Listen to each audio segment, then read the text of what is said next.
కేంద్ర ప్రభుత్వం మక్కలు కొనది అంటే ఈ వానకాలంకెళ్ళి రేవంత్ రెడ్డిగా మక్కలు కొనడు.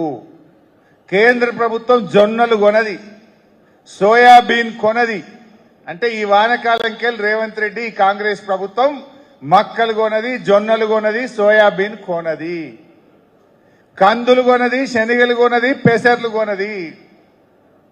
మరి కేసీఆర్ గారు ఉన్నప్పుడు కేంద్రం కొన్నా కొనకపోయినా ఎన్ని కందులు వండినా, పెసర్లు వండినా, శనగలు వండినా, సోయాబీన్ వండినా, జొన్నలు వండినా, మక్కలు వండినా ఆనాడు కేసీఆర్ గారు చివరి గింజ దాకా కొన్నడు, రైతులకు మద్దతు ధర ఇచ్చిండు.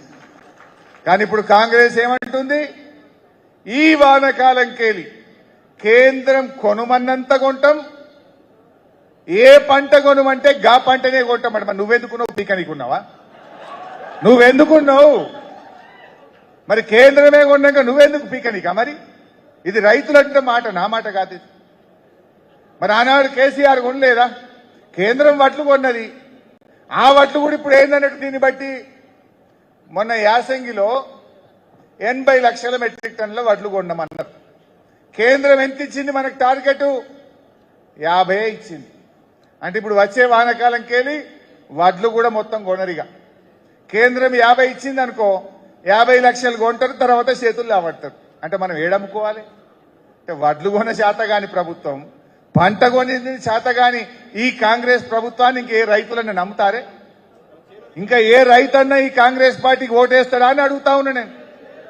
రైతు బంధు ఎగ్గొట్టి, రుణమాఫీ ఎగ్గొట్టి, యూరియా ఇయ్యక, కరెంట్ ఇయ్యక, తరుగులు పెట్టి లాస్ట్కు పంట కూడా కొనకపోతే ఇంకెవడన్నా ఈ కాంగ్రెస్ పార్టీకి ఓటేస్తాడా? దయచేసి మీరు ఆలోచించండి. ఇది కూడా మీరు చర్చ పెట్టాలి.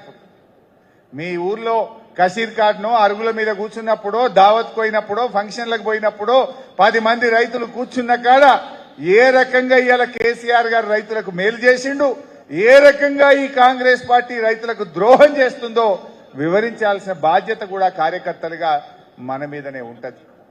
మరి ఇక వ్యవసాయం గురించి ఇట్లా, వ్యవసాయానికి చాలా ముఖ్యమైనది ఏంటిది? నీరు. ఇవాళ ఈ సాగునీరు విషయం మీద కూడా మాట్లాడుకోవాలి. రేవంత్ రెడ్డి పాలమూరు బిడ్డ అంటాడు, కానీ ఆయన చర్యల వల్ల ఇవాళ మొట్టమొదలు నష్టపోయే జిల్లా పాలమూరు జిల్లా. ఆనాడు కేసీఆర్ గారు, మా శ్రీనివాస్ గౌడ్ అన్న అప్పుడు లక్ష్మారెడ్డి గారు మంత్రి, లక్ష్మారెడ్డి అన్న అప్పుడు ఈ జూపల్లి కృష్ణారావు కూడా ఇల్లే ఉండే. ఆ రోజు మా అందరితో మీటింగ్ పెట్టి ఒక మాట చెప్పిండు, పాలమూరు పెండింగ్ ప్రాజెక్టులు పూర్తి కావాలి, ఎన్ని డబ్బులు కావాలన్నా నేను ఇస్తాను, ఆ పెండింగ్ ప్రాజెక్టులను రన్నింగ్ ప్రాజెక్టులుగా మార్చి అవి పూర్తి చేయమని కేసీఆర్ గారు ఆదేశించారు. మేం పోయి ఆ జొన్నల పోగుడ పంప్ హౌస్ దగ్గర కింద పండుకున్నాం చాపలేసుకొని. మొదటిసారి జొన్నల పోగుడకు పోతే ఆ పంప్ హౌస్ దగ్గర గబ్బిలాలు వేసి వచ్చినాయి మీదికి అన్ని. అది మూలకు పడి 3 ఏళ్ళు అప్పటికి. దాన్ని మళ్ళా మంచిగా చేసి ఆ పంప్ హౌస్ పూర్తి చేసి ఆ ప్రాజెక్టులను పరిగెత్తించి పాలమూరు జిల్లాలో 10 లక్షల ఎకరాలకు నీళ్లు బారిచ్చిన గవర్నమెంట్ బీఆర్ఎస్ గవర్నమెంట్. ఇలా ఇదే కల్వకుర్తి మన జడ్చర్ల నియోజకవర్గంలోని మిడ్జిల్ కు నీళ్లు రావాలంటే ఆ దుందిబి నది మీద ఒక అక్విడక్ట్ కట్టేది ఉండే. వాడు కాంట్రాక్టర్ పనిచేయకపోతే నేను లక్ష్మారెడ్డి అన్న, అదేమో ఊరుండే గూడెం రెడ్డిగూడ దగ్గర ఒక ఇల్లు మీద డాబా మీద పండుకున్నాం. మేము కూలర్లు పెట్టుకోలే, ఏసీలు పెట్టుకోలే. ఎండాకాలం డాబా మీద పండుకొని మేము పర్యవేక్షించి రాత్రి 12 దాకా రివ్యూ చేసి పరిగులెత్తించి ఆక్వాడక్ట్ పూర్తి చేస్తే మన జడ్చర్లలోని మిడ్జిల్ కు ఆ కృష్ణా నది నీళ్లు తెచ్చింది బీఆర్ఎస్ ప్రభుత్వం. కల్వకుర్తిలో 3,30,000 ఎకరాలకు నీళ్లు ఇచ్చినాం. నెట్టెంపాడులో 1,60,000 ఎకరాలకు నీళ్లు ఇచ్చినాం. భీమాలో 1,75,000 ఎకరాలకు నీళ్లు ఇచ్చినాం. కోయిల్ సాగర్ ప్రాజెక్టు పూర్తి చేసి నీళ్లు ఇచ్చినాం. చెరువులు బాగా చేసి, చెక్ డ్యాములు బాగా చేసి వలసలు వాపసు వచ్చేటట్టు చేసింది బీఆర్ఎస్ ప్రభుత్వం. ఇలా పనులు పూర్తి చేసినాం మనం. కానీ రేవంత్ రెడ్డి వచ్చినాక 3 ఏళ్ళు అవుతుంది దగ్గర.